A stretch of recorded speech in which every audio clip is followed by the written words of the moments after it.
தமிழ் உள்ளங்கள் அனைவருக்கும் இனிய வணக்கம். இது உங்கள் தமிழ் ஸ்டோர் சேனல். ஸோ இன்றைக்கான வீடியோ மெயினாக என்ன அப்படின்னா, நீட் எக்ஸாம் எழுத போகிற மாணவர்கள் நம்மக்கிட்ட ஒரு கேள்வி கேட்டிருந்தீங்க. ஸோ என்ன அப்படின்னா, நம்ம இதுக்கு முன்னாடி மெட்ராஸ் மெடிக்கல் காலேஜுடைய எக்ஸ்பெக்டட் கட் ஆஃப் இது இல்லாமல் லாஸ்ட் இயர் எவ்வளோ இருந்தது, இந்த வருடம் 2024க்கு எந்த அளவுக்கு மதிப்பெண் எடுத்தால் எம்எம்சியில் உங்களுக்கு சீட்டு கிடைக்கும் அப்படின்ற ஒரு வீடியோ நம்ம கொடுத்துருக்கோம். ஸோ அதனை தொடர்ந்து ஸ்டான்லி மெடிக்கல் காலேஜில் எவ்வளோ கட் ஆஃப் தேவைப்படும் அப்படின்னு சொல்லி மாணவர்கள் கேட்டிருந்தீங்க. பட் இடையில சில பல காரணங்களால் எனக்கும் உட உடம்பு சரியில்லை. ஸோ அதனால் வீடியோக்கள் கண்டினியூவாக போட முடியாமல் போயிடுச்சு. இப்போ கூட முடிஞ்ச அளவுக்கு எப்படியாவது வீடியோ போடணும், ரொம்ப நாள் ஆயிடுச்சுன்றதுனாலவே உங்களுக்கு இந்த வீடியோவை கண்டிப்பாக கொடுக்கணும் அப்படின்றதுக்காக தான் என்னால் பேச முடியாமல் இருந்தால் கூட உங்கள்கிட்ட நான் இப்போ சொல்லிகிட்ருக்கேன். ஓகே, இதெல்லாம் ஒரு பக்கம் இருக்கட்டும். ஸோ இப்போ பார்த்திங்கன்னா, இந்த ஸ்டான்லி மெடிக்கல் காலேஜில் எந்த அளவுக்கு கட் ஆஃப் நமக்கு தேவைப்படும், லாஸ்ட் இயர் என்ன இருந்தது அப்படின்னு தெரிஞ்சுக்கிட்டால் ஓரளவு உங்களால் ஒரு கெஸ்ஸிங்க்கு வர முடியும். ஸோ இந்த காலேஜில் நம்மளால் மதிப்பெண் எடுக்க முடியுமா, இப்போ நாம் எந்த அளவுக்கு மதிப்பெண் எடுத்துகிட்ருக்கீங்க, எந்த அளவு மதிப்பெண் எடுத்துகிட்ருக்கோம், ஸோ அப்போ நம்ம இன்னும் எந்த அளவுக்கு அதிகமாக உழைக்க வேண்டியது இருக்குது அப்படின்றத உங்களால் அண்டர்ஸ்டாண்ட் பண்ணிக்க முடியும். ஸோ அப் டு எண்டு வரைக்கும் இந்த வீடியோ பார்த்தீங்கன்னா ஈஸியாக அண்டர்ஸ்டாண்ட் ஆகும். கிட்டத்தட்ட 1938 இந்த ஹாஸ்பிட்டல் ஸ்டார்ட் பண்ணியிருக்காங்க. நம்ம கிழக்கிந்திய கம்பெனின்னு சொல்லுவாங்க இல்லையா, ஈஸ்ட் இந்தியன் கம்பெனிஸ் அப்படின்னு சொல்லி. ஸோ அந்த பீரியட்லேயே இதை ஸ்டார்ட் பண்ணதாகவும் சொல்லியிருக்காங்க. ஸோ அந்த அளவு கிட்டத்தட்ட ஒரு 5 ஸ்டார் கிரேடிங்கில் இருக்கிற மிகப்பெரிய ஒரு ஹாஸ்பிட்டல். அது அவங்க அந்த ஹாஸ்பிட்டலோட பேஷண்ட் ஃப்ளோ அப்படின்னு பார்த்தீங்கன்னாவே கிட்டத்தட்ட பர் டேக்கு 6000 மெம்பர்ஸ் 6000 பேஷண்ட்டுக்கு மேலே ஃப்ளோ இருக்குது, போகிறாங்க.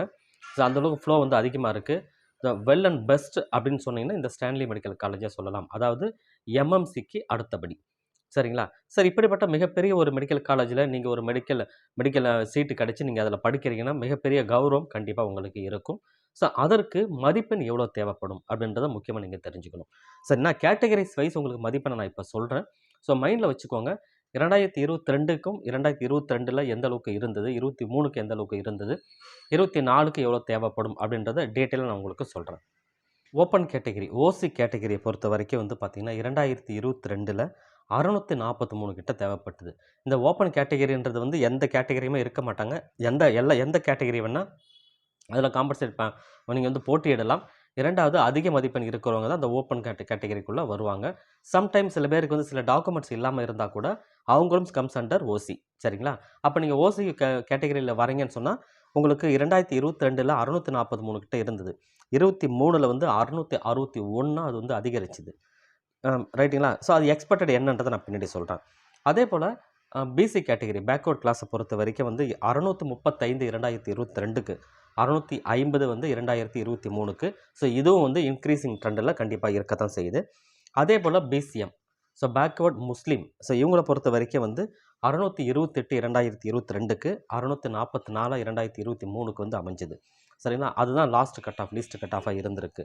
So MBC most backward class, MBC DNC இவங்களை பொறுத்த வரைக்கும் 619 2022 இருந்தது, 640 அதிகரிச்சுது. ஸோ எந்த அளவுக்கு இன்க்ரீஸ் ஆகிருக்கு கட் ஆஃபில் அப்படின்னு சொல்லி பாருங்கள். அதே போல் எஸ்சி கேட்டகரியை பொறுத்த வரைக்கும் 542 இருந்தது 581 உயர்ந்திருக்கு 2023க்கு. எஸ்சிஏ கேட்டகரி 480 550 உயர்ந்தது. எஸ்டி கேட்டகரி பொறுத்த வரைக்கும் 459 495 இன்க்ரீஸ் ஆச்சு. அப்போது 2022க்கும் 2023க்குமே கிட்டத்தட்ட நம்ம எந்த ஒரு 10 மதிப்பெண், குறைந்ததே 10 மதிப்பெண் தான் இருக்குது. ஸோ அதுக்கு மேலே தான் எல்லாருக்குமே அமைஞ்சிருக்கு.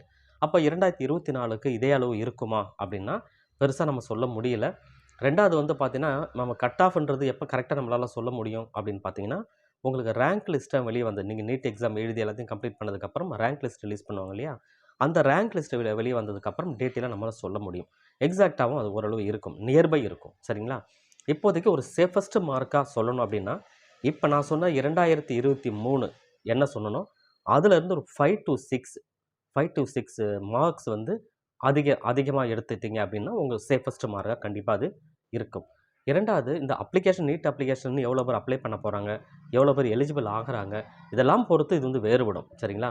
இப்போதைக்கு பார்த்தீங்கன்னா ஒரு 5 to 6 மார்க் அதிகமாக இருந்ததுன்னு சொன்னால் உங்களுக்கு ஈஸியாக கிடைக்கும் கம்பேர்ட் டு 2023. சரிங்களா? அப்படி பார்க்கும்பொழுது ஓசி கேட்டகரிக்கு 666 ப்ளஸ் கண்டிப்பாக தேவைப்படும்.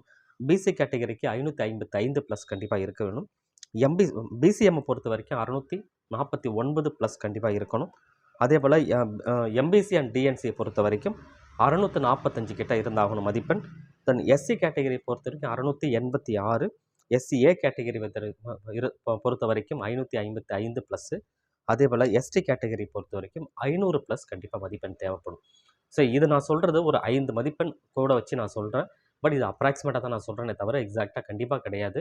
ரைட்டுங்களா? இதுலேருந்து மேபி வந்து 1 மார்க் 2 மார்க் குறைஞ்சு கூட வரலாம். ஸோ அது டிபெண்டிங் அப்பான் தி அப்ளிகேஷன், எவ்வளோ பேர் பார்ட்டிசிபேட் பண்ணுறாங்க, இதெல்லாம் பொறுத்து ரேங்க் லிஸ்ட்லாம் வெளியே வந்ததுக்கப்புறம் நமக்கு டீட்டெயிலாக தெரிய வரும். இந்த காலேஜில் எங்களுக்கு சீட்டு கிடச்சிருச்சு. சீட்டு கிடச்சிதுன்னா ஃபீஸ் அப்படின்னு சொல்லி பார்த்தீங்கன்னா எவ்வளோ இருக்கும் அப்படின்னா, கிட்டத்தட்ட ஃபஸ்ட் இயர் மட்டும்தான் எல்லாருக்குமே வந்து அந்த ஃபீஸ்ன்றது கொஞ்சம் அதிகமாக இருக்கும். கவர்மெண்ட் காலேஜ் அப்படின்றது கவர்மெண்ட் சீட் உங்களுக்கு கிடைக்குதுன்னா கிட்டத்தட்ட 1,80,000 1,90,000 அந்த ரேஞ்சுக்குள்ளே ஃபஸ்ட் இயர் ஃபீஸ் வந்து வரும். அதுக்கப்புறம் உங்களுக்கு 13,600 அந்த ரேஞ்சுக்கு தான் வந்து இயர்லி டியூஷன் ஃபீஸ் அப்படின்றது வரும். ஹாஸ்டல் தங்கினீங்கன்னா அது எக்ஸ்ட்ரா ஃபீஸ் இருக்குது. ரைட்டுங்களா? மெஸ் எடுத்திங்கன்னா அது தனி ஃபீஸ் வரும். அதை நீங்களே பார்த்துக்கோங்க. ஸோ இப்போ நான் சொன்ன விஷயங்கள் உங்களுக்கு கண்டிப்பாக ஹெல்ப்ஃபுல்லாக இருந்ததுன்னு சொன்னால் வீடியோ வந்து லைக் கொடுத்துருங்க. உங்கள் ஃப்ரெண்ட்ஸுக்கு இந்த வீடியோவை தவறாமல் ஷேர் பண்ணிக்கோங்க. தேங்க்யூ.